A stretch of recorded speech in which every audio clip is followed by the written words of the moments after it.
Batter up. Rob and Chris, they're on the air. Yankees, Mets, they're everywhere. From the Bronx to Queens, the diamond gleams. MLB talk, the ultimate team. NYMLB is the place to be. Rob and Chris with the pitch you'll see. Swinging stacks and stories fly. Baseball talk that's amplified.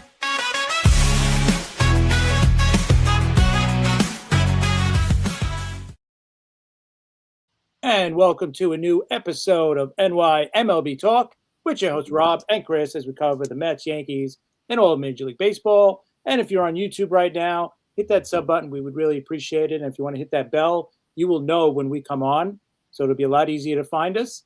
And if you want to find us on Twitter or on TikTok, it's at NYMLB Talk. Rob is at R Maraska. I'm at CP7NY. And Rob, we have a great guest today. Why don't you bring him on so we can start talking some baseball? Yeah, definitely. We have my good friend Rick Lewis on, and I can't wait to talk to him about the Nationals, even though we know what kind of year the Nationals are going to have this season. But we're going to talk about the Nats. He knows so much about baseball, so we're going to have a good time. We're going to talk about everything. But before we start, I just want to thank Madison last night for having me and Chris on her show, Generational Run Yankee podcast. I got to get my chops busted for an hour by both of them. It wasn't too bad. They were pretty good. So we want to thank Madison for having us on. It was really a lot of fun. And there it is. If you want to catch the replay, check her out on YouTube. It was a really fun show. I had a good time, and they were really good. They didn't bust me too much. So we like Rob. Yeah, good thing, because they really could have gave it to me. Anyway, so Rick, how's everything going? You were in spring training a couple of weeks ago, right? You went down and you saw the Nats play the Marlins. Right. Yeah. First of all, thanks guys for having me on. It's going to be fun.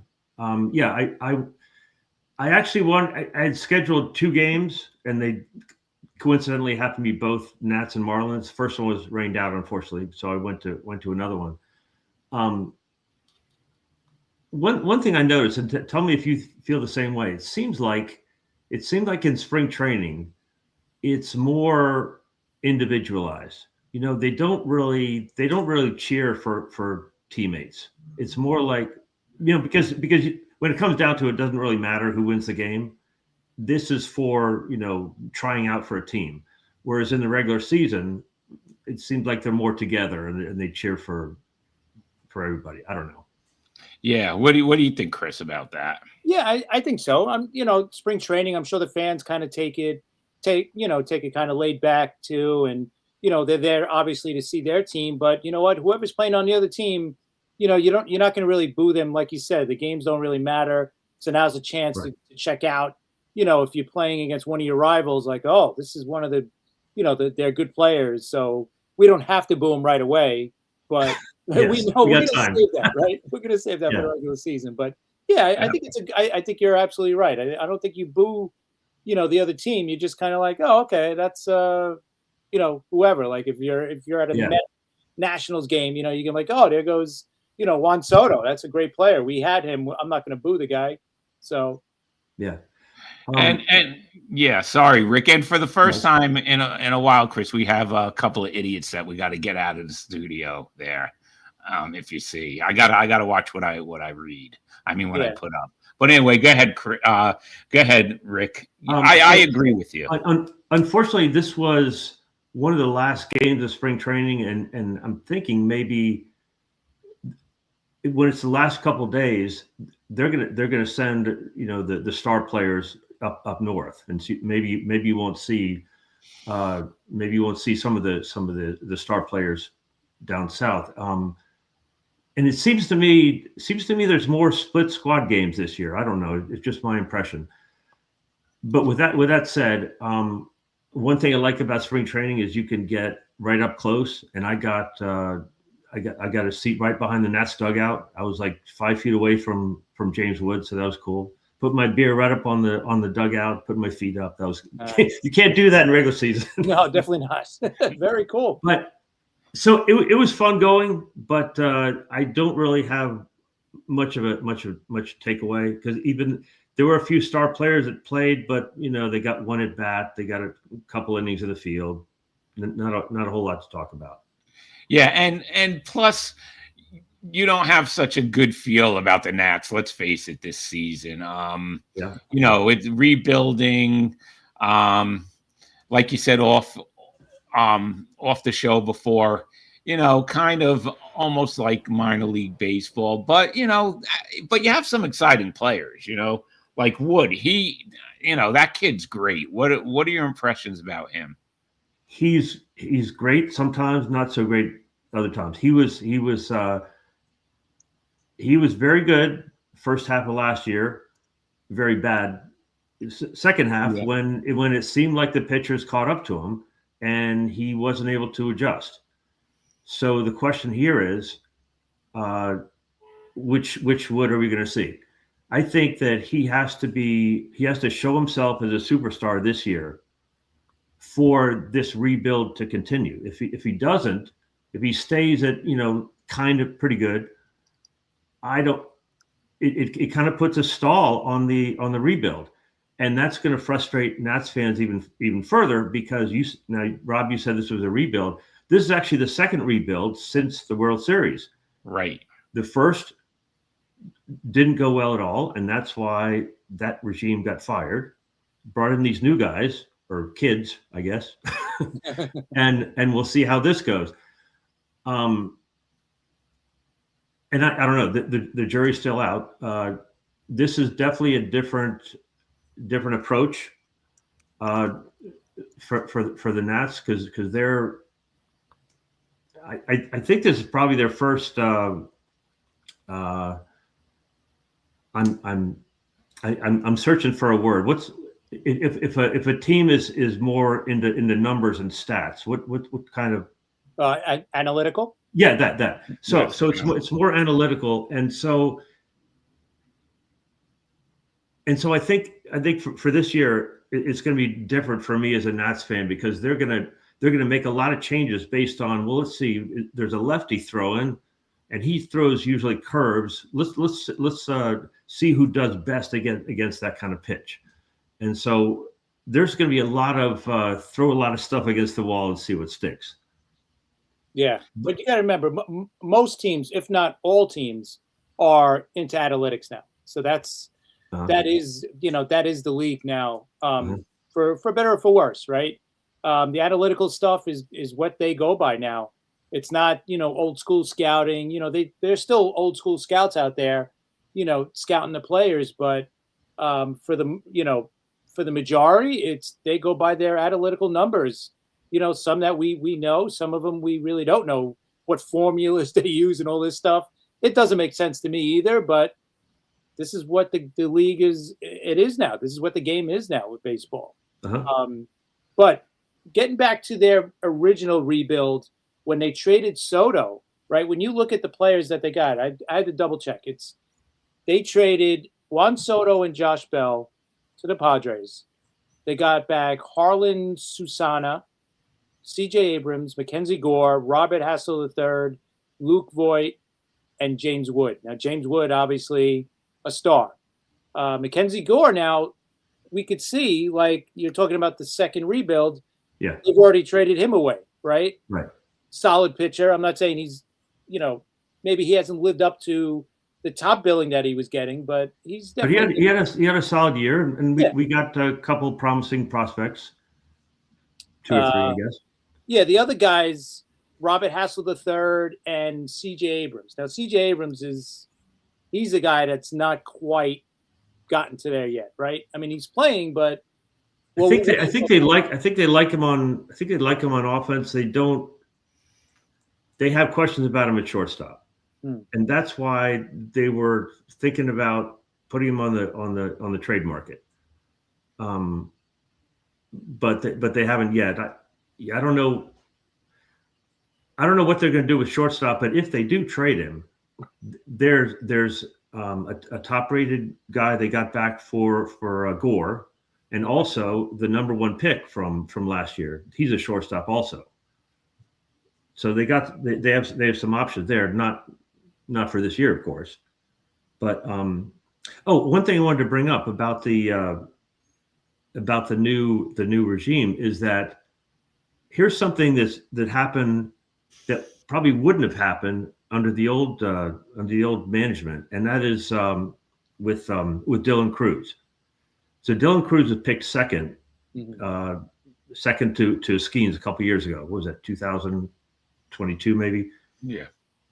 And so in 2 years, maybe a year and a half, because he was hurt some, he only batted .210.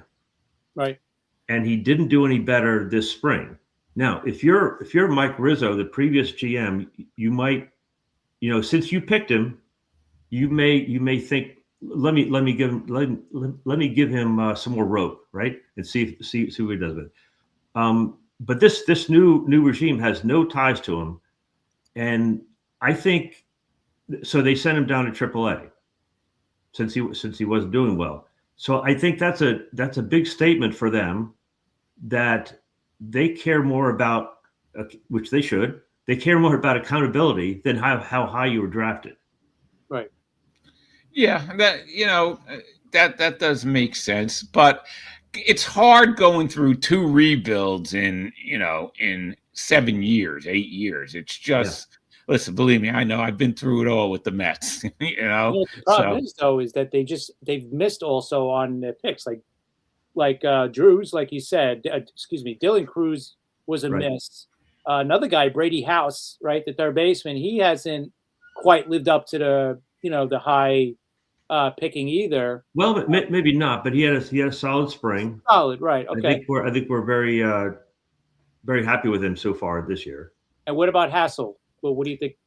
What do you think of him? Hassel, I think he had an up and down spring. He was one of the last. He was one of the last cuts. I expect he'll be one of the first call ups.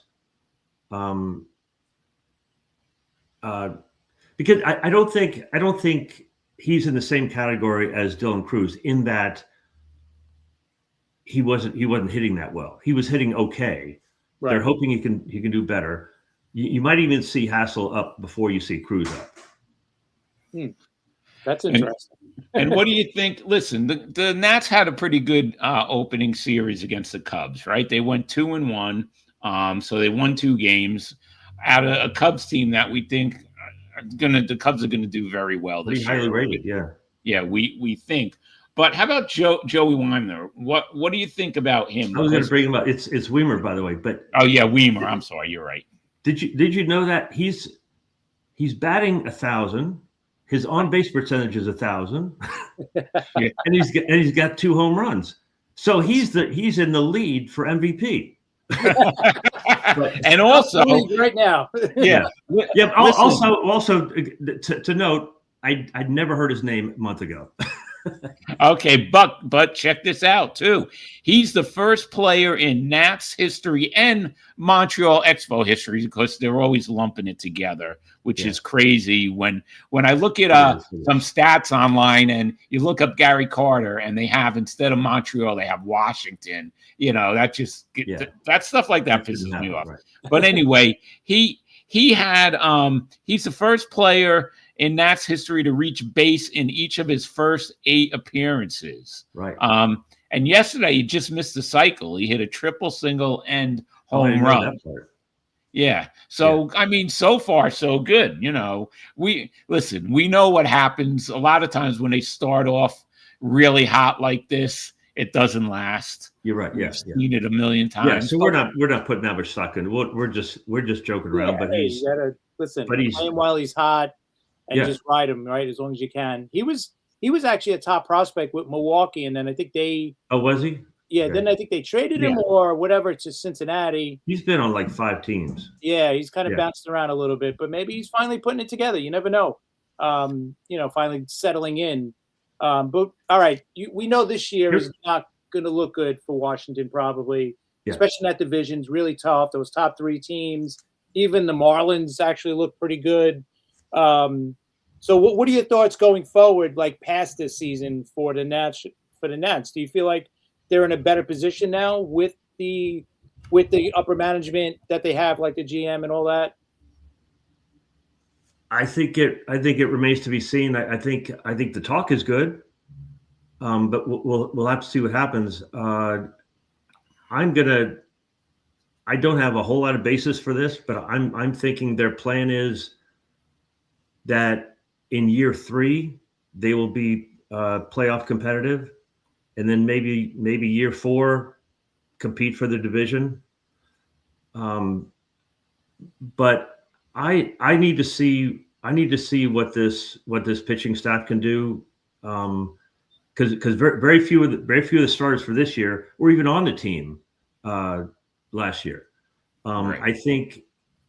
I think Brady House is going to have a breakout year. I'm hoping that we'll see the James Wood from the first half of the season rather than the second half. Weimer, that's anybody's guess, but he's doing fine so far. Let's see, was somebody else?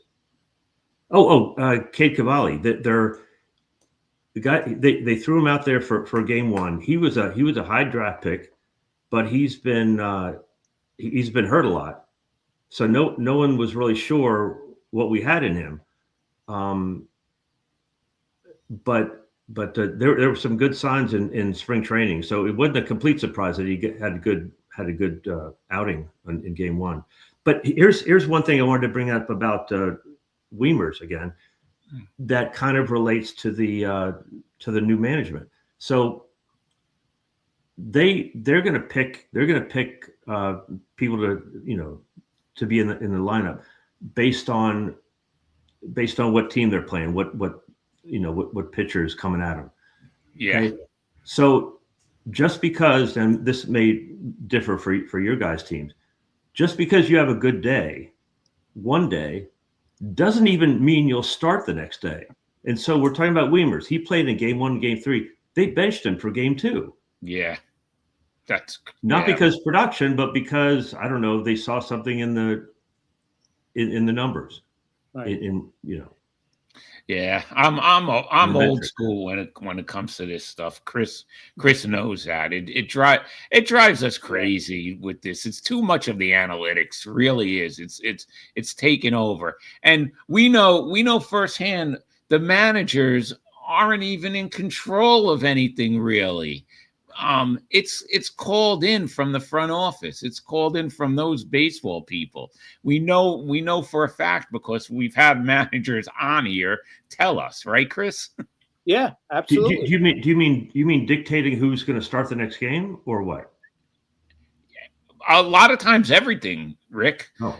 Not only that, when they're going to pull somebody out, who's going to pinch it. It's not the same. Let's put it this way: it's you couldn't have Earl Weaver could not manage in this baseball. No, he would not tolerate that, right? Yeah, because he would not tolerate it. And I don't know. Listen, they're probably not doing that to Terry Francona in Cincinnati. I mean, I don't think so. But they're doing it to a lot of these young managers. They are. Mm-hmm. Yeah, and you know what? There was a big article in the Athletic last week, and it was basically saying that the Yankees still let Aaron Boone makes up the lineup, right? But he's a big analytical guy, so he's going by the numbers.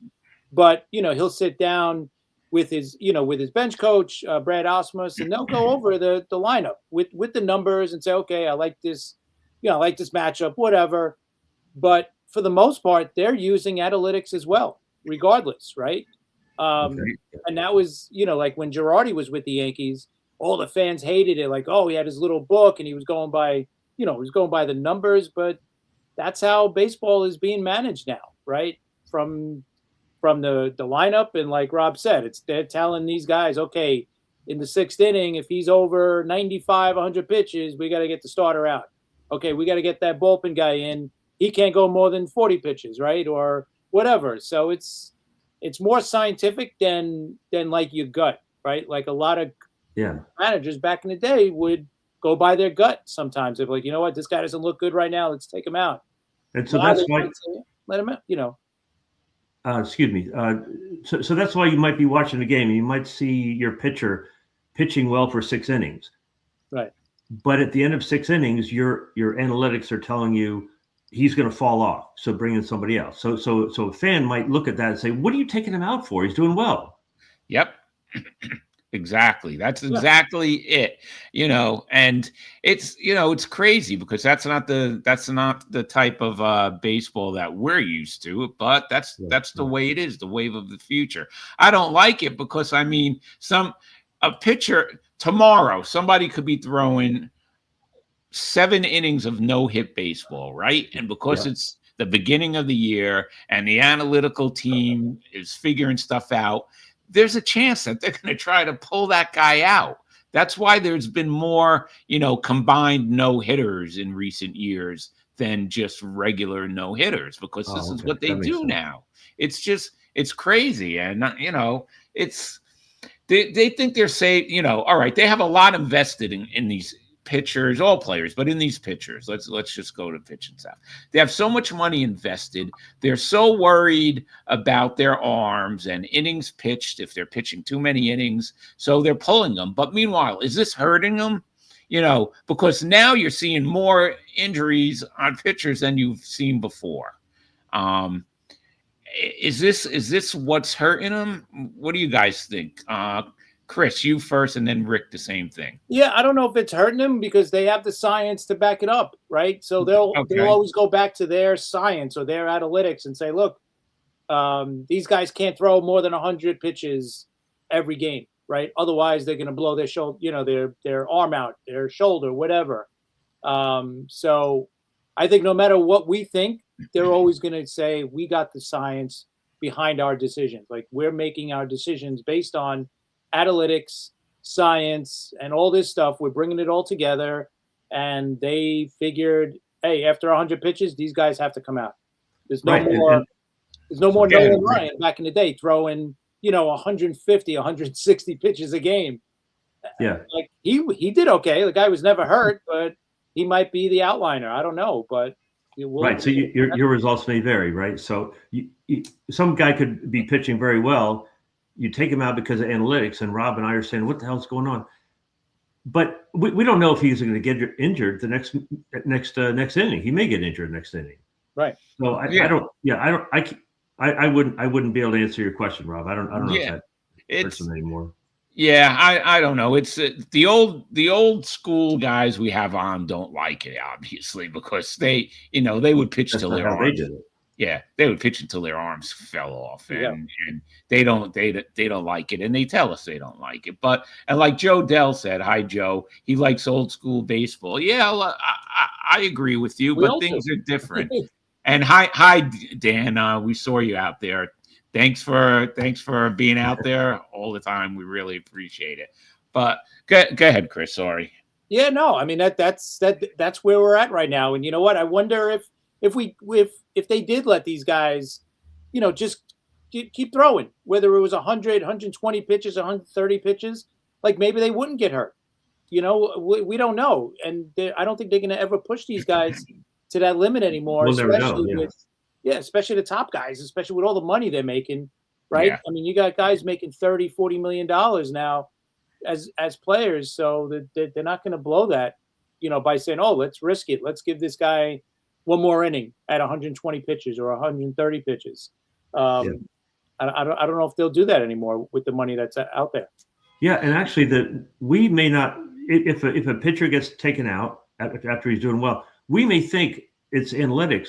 Maybe the pitcher is telling the manager, "Yeah, I feel the soreness in my shoulder." Yeah, maybe that's the reason he gets taken out. That's true. Chris, you see this comment?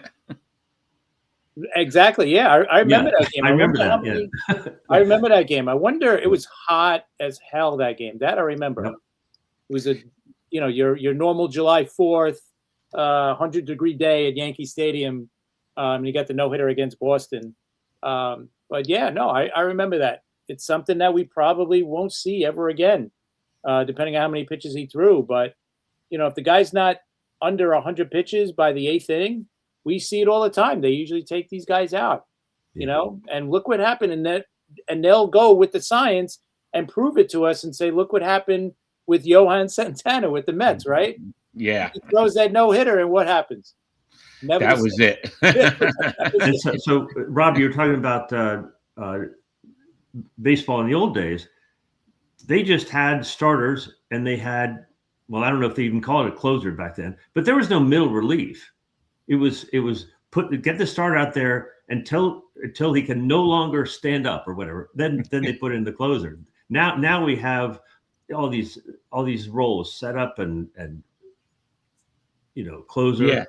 Yeah, though you're right, because first of all, the pitchers usually at least made it to the 7th inning, right? And they, well, if they're pitching well, yeah. Yeah, you weren't pulling like Seaver out. You weren't pulling Gibson out. You weren't pulling Steve Carlton or Jim Palmer out of games. You just weren't. And they wouldn't let, they would argue with the manager back then. Then you would have like a mop-up guy, and they weren't really calling them closers, but like for the Mets, they had Tug McGraw, and then he went to the Phillies, and they had like this guy Skip Lockwood, and the Yankees had well, Righetti eventually turned into a reliever, but the Yankees had Sparky Lyle. He was basically considered their closer.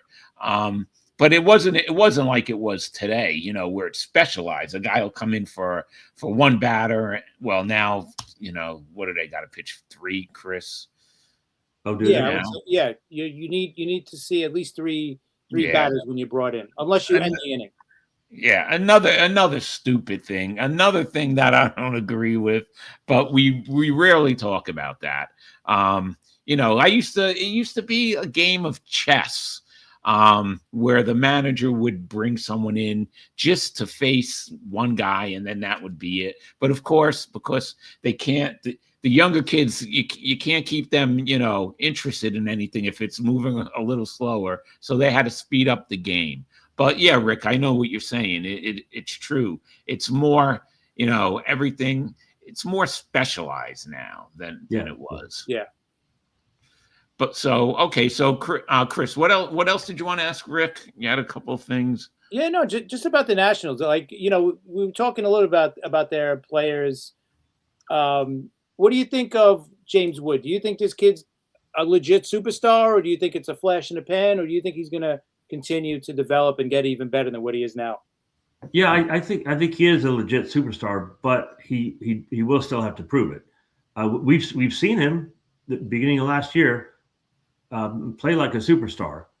We just need him to continue that, and so I think if he's able to continue that, I wonder what role the new management will have in that.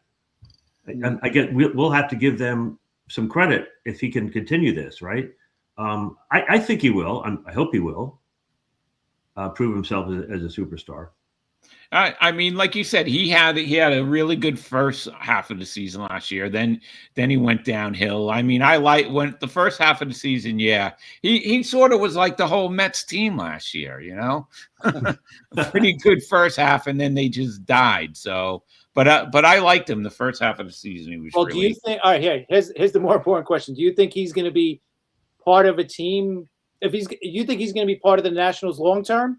Or do you see this in 3 years, he's going to be that guy that they're going to trade and kind of rebuild around again? Like, what? I hope we don't go into a third rebuild. No. Right, what are your feelings right now? I'm thinking I'm going to choose the former. I'm going to choose that he sticks with them long term. Instead of going the way of Soto, if they do that again, they're going to start hemorrhaging fans. Yeah. Yeah, definitely. And Dan, yes, Goose Gossage too. We can't forget about Goose Gossage. Goose is a good example, right, of the bullpen guys or the closers then and now. Like Goose Gossage used to throw 2 or 3 innings to get the save, right? Like they would bring him in the 7th inning to close out the game, 7th, 8th, and 9th. Now closers pitch 1 inning, right? They come in the 9th inning, get you 3 outs. They make a big production with a song when they come in and all that. But it's such a different way to manage now than it was then. to now with the closer at least too. Yeah. Yeah. Yeah. And with Gossage, it was amazing that he could go 3 innings throwing all those fastballs. Yep. Their arms. Yeah, their arms just they were like rubber. They had rubber arms, these players. It was amazing. All right, we're going to get into a couple of funny things for a second. Chris, why don't you bring up that first picture of the food? Rick, have you ever or would you ever eat the well, I think it's new, so you haven't. Would you ever eat this nacho average sundae that the Nats unveiled? So it's nachos and ice cream? It looks like it, yeah. I would try it, yeah. Broken up, actually, right? What's that? It looks like a cone that was broken up and that was put in. So it looks like so it's cone. It's not nacho per se. Like. Okay. Oh well, yeah, definitely. Yeah, definitely. I would try it. Yeah. Okay, so he definitely would try that. You know it comes in the helmet, right? So anything in a baseball helmet is probably definitely gonna be good. And anything that comes in a batting helmet, you gotta love, right? Yeah. And what's that other one, Chris? Even a Nationals helmet. No. Yeah. And the other. All right, this is the it's the lobster mac and cheese hot dog. Have you ever had one of those? No, I haven't heard of that. Who's doing that? That is I have to find that out. I got that. I would definitely try that. That's Stuggy's crab mac and cheese dog. It's got a hot dog in there hidden. Cool. But is some team that's the Nats. Yeah, that's the Nats. They have. You definitely gotta try that. That one looks good too. Yeah, that one. I hadn't heard of that. Yeah, I guess there's a concession in Nationals Park called Stuggy's. And that's their crab mac and cheese dog. I definitely would try that. Joe Dell says yuck to that, but I don't know. That was pretty good.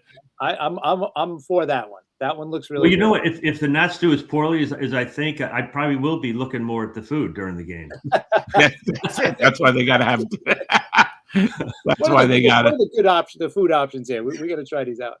Yeah, definitely. But anyway, all right. I want to go to Baltimore for a second with the Orioles. What do you think about the Orioles signing Pete Alonso? What are your thoughts on that? Well, I would prefer that the Nats signed him, but yeah, I think that fills a big gap for them. I don't think they would have had a chance. I don't know what kind of chance they have now at winning the division, but I think they can. I think that with Alonso, they have a chance of, if not win the division, certainly getting a wild card and having a pretty good season. Yeah, that stung Met fans for a while, but I think Pete really pissed off management when he didn't sign that contract that they offered him, right, Chris? Yeah, I think so. Yeah, the one a couple of years ago, that first big one that they offered him, and he turned that down. I think from that point on, it's been kind of sour, and I think Alonso. I don't think he wanted to leave per se, but I don't think the Mets really wanted to sign him after that, because it was like, hey, we just offered you a great extension here and you turned it down. What else do you want us to do? Kind of. So it was almost like a slap in the face to them. But Baltimore looks pretty good. I think their pitching is going to be solid if everybody could, goes back to health with these teams, with any top team, well, except for the Dodgers, because they have they just got pitchers growing on trees out there. But that's right. Yeah. But I think most teams are, if they could stay healthy, you know what? They're going to be a pretty good team. So I think the O's got a chance. They are in probably the toughest division in baseball, the AL East. Definitely. But I think they'll do good things this year. Yeah, I think so. I think so. Yeah, now it is the AL East is the toughest division now, especially since the National League East, the Braves. Like I said, we were talking about this before. The Phillies are old as far as I'm concerned, and we do not know we don't know how Wheeler's going to be coming back from that surgery. They're counting on him, but we don't know how he's going to be. It could go either way. And the Braves, we know what problems the Braves have with the injuries and then Profar. So I'm not even worried about, and I better watch what I say, but I'm not even worried about the Braves this year. And I'm picking the Mets to win that division now. You think the both the Braves and the Phillies are, should we say, comfortably below the Mets in the standings? They will be? Or are they going to be? That's just, I'm getting that feeling now. And Chris is laughing because, the Braves, their pitching staff is really hurt. And listen, it could happen to anyone. The Mets tomorrow, the Mets could have a couple injuries and, there we go, but the Mets have a better farm system.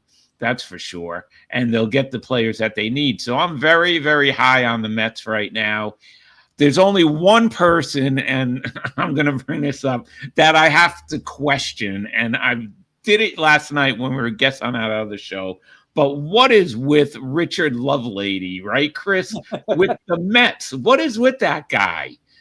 Did they cut him today? I thought I seen it a couple of times pop up on social media that they did DFA him or they sent him down. So he's a lefty, right? We said that. Yes. Lefty pitchers in the bullpen, they'll last forever.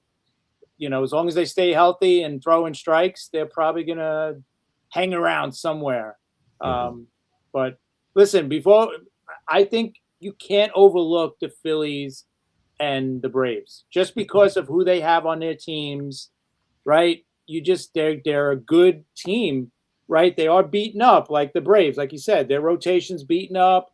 But if they could get healthy, that's going to be a team you got to look out for, right? They got Acuna back, and we know what Acuna could do when he's healthy. And especially the rest of that lineup is really good. The Phillies are the Phillies, right? These older players, if they're going to squeeze out one more good year, this might be it, Trey Turner and Realmuto and Harper and Schwarber. Schwarber just got paid. So, it's just teams that you can't just overlook, right? So I wouldn't – you might be right. You might end up being right, Rob. I'm not saying you're wrong. I would just hate to overlook these guys because then they're just they're gonna hang around all year. They're going to have their bumps in the road, but they're just going to hang around all year.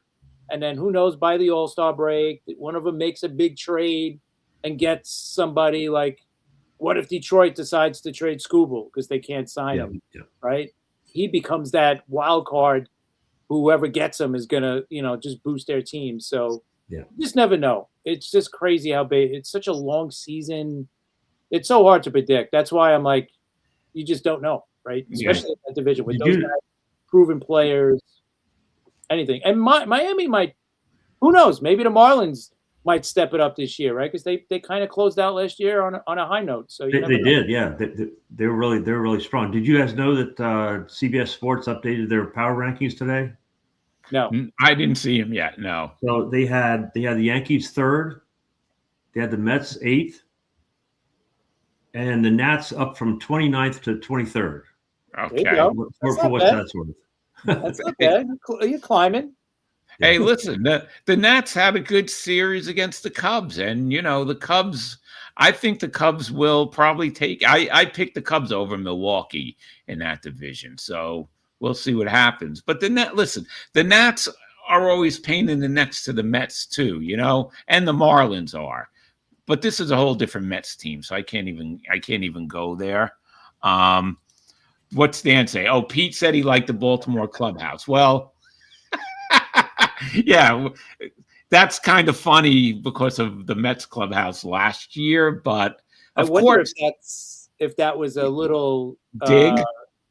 Was that a little dig you get? Right, I think so. I think so. Was that a reference to infighting or something? Yeah, that was by Pete, not by Dan. Okay. In the Mets clubhouse, supposedly last year there was a lot of infighting. Like I've said on previous shows, I'm sure Jeff McNeil had some fights with some people, but. Hey, we talked about it last night with Madison, right, on her show. Of course, they're not going to be happy. They had a bad season, right? This is a team that should have made the playoffs. It should have went a lot further than they did. So they probably weren't happy, and they probably got in each other's face like, hey, I'm doing something. Why don't, whatever. It probably happened. It's just, it's just normal for a team that was struggling last year when they know they're they should be much better than what they were. Right. And wouldn't you think if there's a team that you're following and they did worse than expected, wouldn't you kind of want them to, get at each other? Yeah. You want them to be pissed off, right? Right. Rick, you are 100% right. Hey, you know what's funny? I was just thinking all three of us have something in common. Soto played for our team, right? That's right, yeah. But Rick is the only one who could say that his team won the World Series with Soto, Chris. That's right. You can't say that, and I can't say that yet. But and well, we're talking about Soto. Let's bring this up. I want to bring this photo okay. up.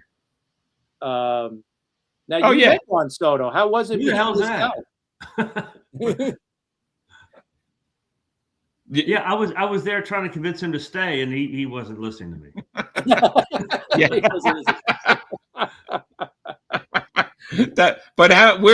Where's that picture from?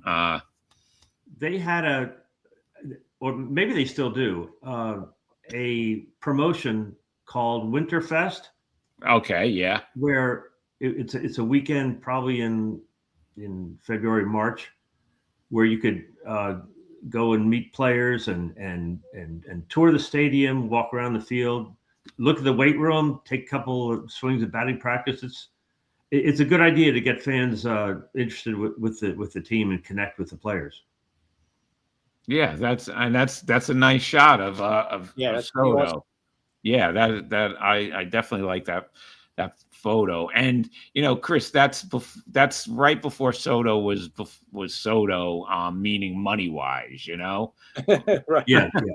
He wasn't having. Yeah, that's when he was still pulling down minimum wage, right? Yeah. Yeah. Minimum wage. I like to make that minimum wage $760 grand a year. Yeah, but it's not true. It's only 1 year. It was only 1 year, so I don't really. It was like a fling, It was like Joe Dell. I have to say, Chris, out of most Yankee fans, Chris is like one who said, that's it. He's gone. But Chris, the second he turned that Yankee cap around after the Yankees lost the World Series to the Dodgers, Chris was done with Soto, right, Chris? Oh yeah. Once Game 5, the game was over. I think he was in the clubhouse or he was on the bench. He turned that hat backwards. So now he was basically a free agent. He wasn't talking like a Yankee. And basically he said, hey, I'm going to talk to every team. I'll be open to every team in free agency, right? So you knew right off the bat he was kind of looking at moving on. The way I look at Juan Soto, and this is for Joe Dell, I think he'd appreciate this. Pitcher, you go on vacation by yourself, right? You go on a nice vacation to some remote island. It's great. And you know what? You're lucky enough to meet someone there. You have a great time while you're there, but you never see that girl again, right? But it was a great time. You enjoyed it. Yeah, man, that was awesome. But you're never going to see her again. She was from some other country. So you're never going to, meet her again, right? And that was it. And that's how I look at it. Like Soto was a great time. It was awesome. We almost won we got to the World Series. We didn't win it. We got to the World Series with him, but he's gone. So But I could add to that, Chris, except then one day you see her again because Soto had to go back to Yankee Stadium. But when you see her, her whole family's there and they're yelling and screaming and booing at you. So. Exactly. Yeah, it's a little different, but that's okay. For me, I've definitely moved on. And I think the majority of Yankee fans, especially now, I mean, we're talking about, a whole season has gone by already. So I think most have moved on. Yeah, most have, not all though. But listen, yeah. Rick had him. He won a World Series with Rick's team. What did you feel? How did you feel when they traded him to San Diego? I know at the time you thought you were getting a pretty good, you were getting a pretty good package back from San Diego. Kind of mixed feelings, but I felt like our fling with him was ending. I think it was clear that we weren't even going to be competitive with if we kept Soto and Trey Turner. There were so many other holes because when we won the World Series, we were old, and so several of those players left, and then it became clear that Soto was going to look for the money anyway, and I think he had turned down a significant contract offer from us, so we might as well get something for him. So my answer to your question is, I didn't like it, but I think that was the best thing for them to do.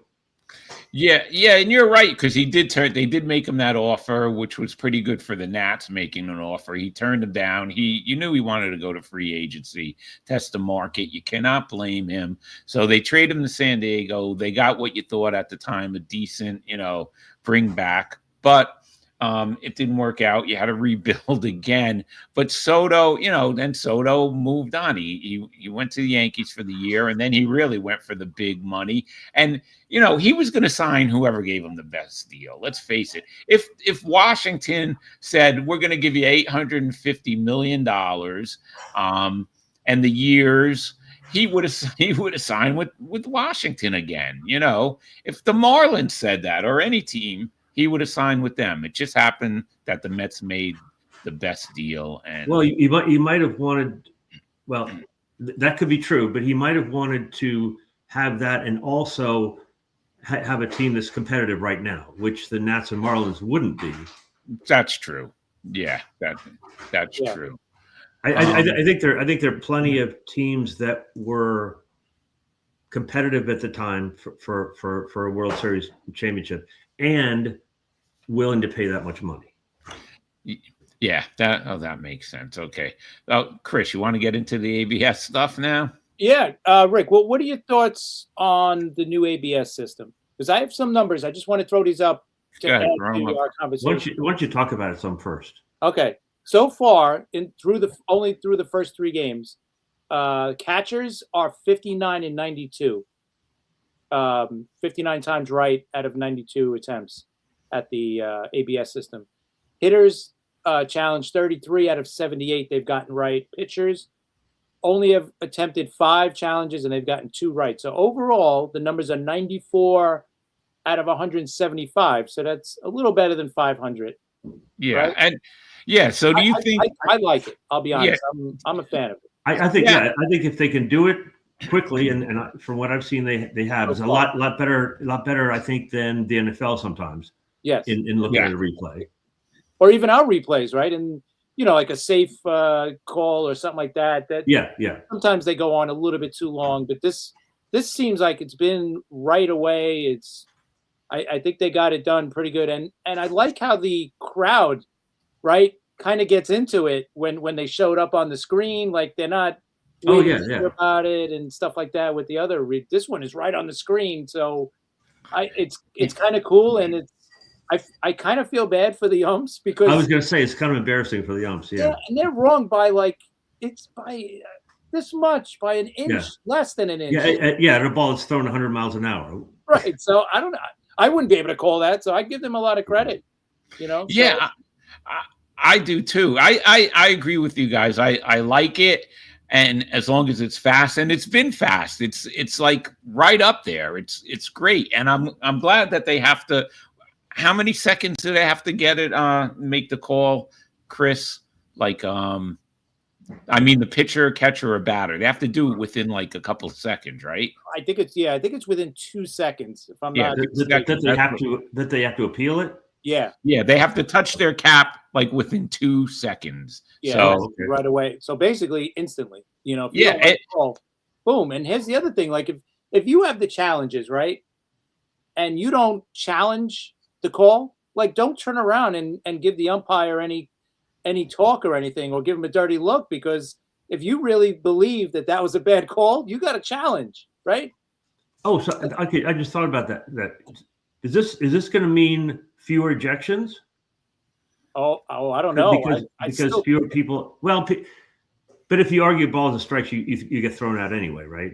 More or less, yeah. If it gets ugly or whatever, but yeah, I think it'll probably be less, but I still think they'll be there, right? I still think a guy like, I know with the Yankees, Aaron Boone, I think he leads the league in ejections. Like he's just, which is great. I'd love to see it. That's kind of old school, but But yeah, I think it'll definitely take it'll be less because you can't argue it. I mean, the proof is up there, right? It's literally Yeah. right in front of you, so you can't really argue unless you're out of challenges and it's a close call, and you know a manager or a player is gonna get into it if they don't have challenges for sure. Mhm. Yeah, for Yeah. sure. And over this weekend we had our first ejection because of the ABS system, right? Chris, you know what happened. Yeah. Minnesota Twins manager Derek Shelton became the first manager to be ejected over the new system in their loss against Baltimore because the Twins were trying to rally on the top of the ninth inning.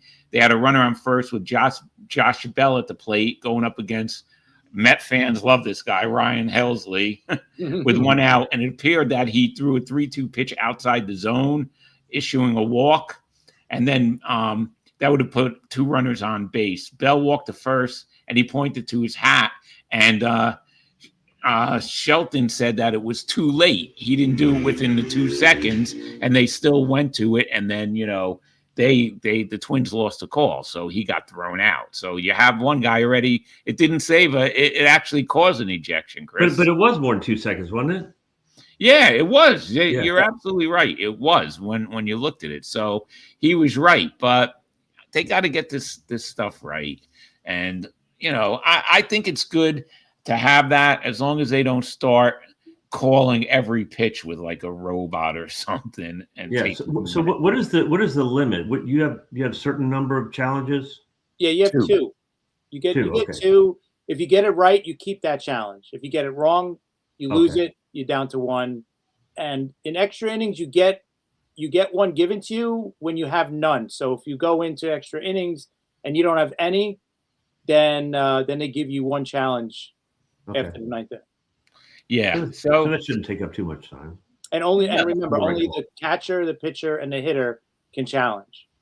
So that's it, which is good. Which is good because then it would cause a lot of problems. You don't want to have the left fielder. No. Yeah, really. I'll be honest. I don't even want the pitcher to doing it because every pitch looks like it's a strike. If you're not looking at a box.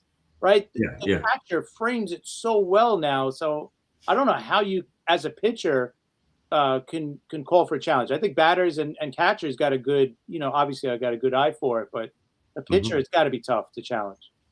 Yeah, but I don't know. They should. I think they should be able to do it though, Chris. You never know. Sometimes.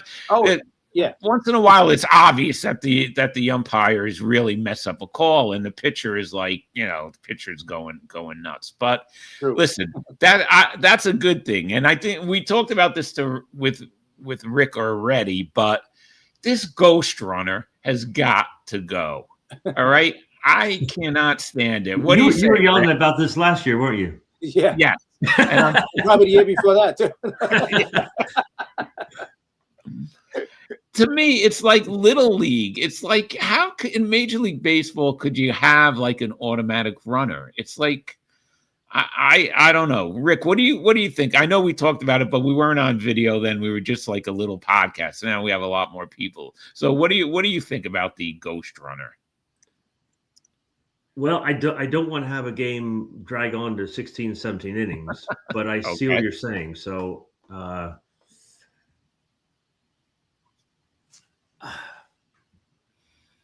I guess I'm a little more against it than for it. Okay. Just a little more. You don't like the games to go into like 15, 16 innings then. Yeah, but then again, if you don't have the ghost runner, obviously it's not going to always go to 15, 16. It could be settled in 11, which would be okay with me. Well, Chris, Chris knows how. But I know what you mean. It's not traditional. It's not. They didn't earn that spot on second base. No, it's like it's like something like Little League. Like it was supposed to be for COVID. I get it for COVID. The same thing. Remember, doubleheaders were only 7 innings, right? Could you imagine if they decided to keep that? That would have been ridiculous too. But Chris hears me yelling about this all the time, but Chris doesn't like it either, right, Chris? Yeah, I'm not a fan of it, but I also understand the reasoning behind it. I get it. I understand why they do it. So as much as I don't like it, I understand it. And yeah, I think it's good. I don't know. I could do without it, but I understand why it's there. I just hate that we have to have it. But thank God, and let's hope it doesn't ever come to the playoffs, right? Hopefully, it's just the regular Hey, season. Rob, is it kind of like when the NHL has 3-on-3 in overtime? Is that the same bastardization in your mind? Yeah, You could say yeah, that. yes, definitely. You probably don't like that either. I'm a traditionalist. It's shootouts and all that stuff. It's just I don't know. I'm a traditionalist. We kind of said maybe play a couple of innings first in the extra innings. Maybe play 2 or 3 innings, without the ghost runner. Yeah, there's an idea. Yeah. Yeah, and then maybe start it in the 12th inning. Or Can we sign you up for that, Rob? Chris, no. Come on. We gotta, Chris knows I'm going to say that. That's how we negotiate.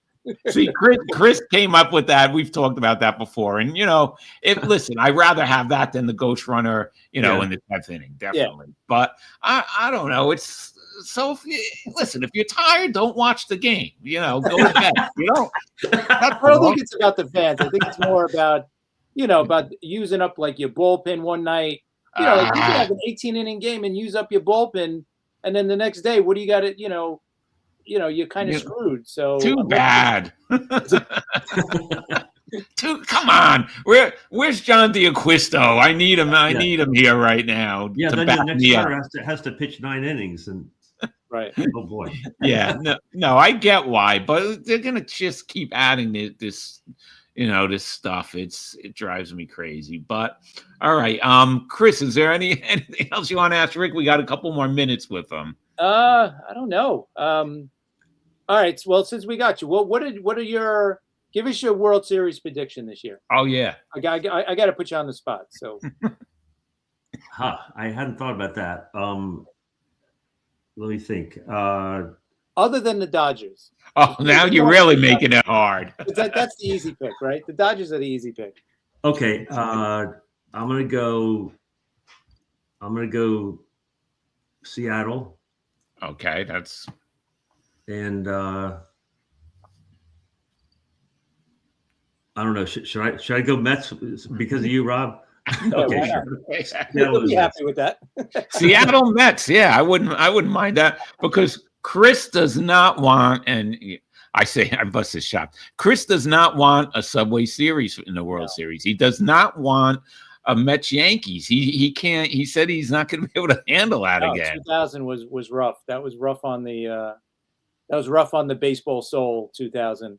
Okay. You know why? Because the Yankees go into that series. They can't win it either way, right? If they win, people are going to say, it's you're supposed to win. You're the Yankees. You're supposed to beat the Mets, right? And if they lose, the Yankee fans and everybody Yankee would never hear the end of it for the rest of their life because the Mets would always hold Mets fans. It's a no-win situation, right? Okay. Yeah. They're like, we don't care how many championships you have.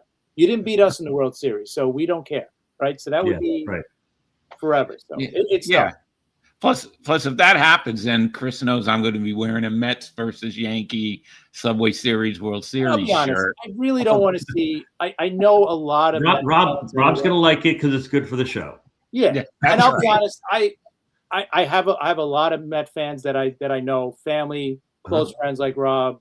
I really don't want to see them get upset again. If the Yankees I don't want to go through that again. I had to be like, so considerate of you. Yeah, it really is. And series guys, you played good, but yeah, maybe maybe he's right because I'll feel bad for him when Soto hits the game-winning home run and Judge does nothing in the World Series against the Mets. Somebody would tackle Soto, I think. Really couldn't score. But anyway, Rick, thank you. We had such a great time with you. It was a lot of fun. Thanks. Great time. We want you to come back. Chris, do you have the graphic for the show we're doing Wednesday? I've totally forgot about that. Let's put that up. We're teaming up with the Romantic About Baseball guys on Wednesday. I think it's at 8:00 live. Chris, we've put the graphic up a bunch of times. for a new show called Clearing the Bases with Nick, Jason, me, and Chris. This is going to start this Wednesday night.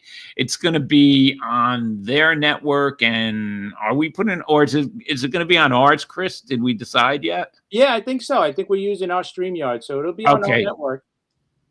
So all right, so guys, yeah, you'll be able to watch it on our network. So so that's cool. But anyway, so we got that Friday. We're not gonna, let's see, we're gonna be on Thursday night instead of Friday, right? Is that what we decided, Chris? Yes.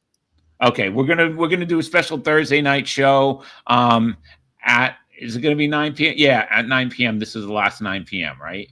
And then the following week we'll go back to Friday nights, but we'll be going back to 10 o'clock just so that we could get into the Friday night game. This way we're not in the middle of a game. It'll be much better. So Wednesday we have Clearing the Bases. That's going to be good. It's a new show with these guys from Romantic About Baseball. We're on Thursday night at 9 p.m., not Friday night. And then next Monday, regular time, some guest is coming on. I don't know who yet. And the following Friday, we'll go back to 10 o'clock so we could recap the games. And, because they're never over when we start the show on Fridays. Right. So, yeah. Anyway, thanks, Rick. We really appreciate it. It's fun, Rick. And we're glad. And we will see everybody Wednesday night at 8 p.m. Thank you.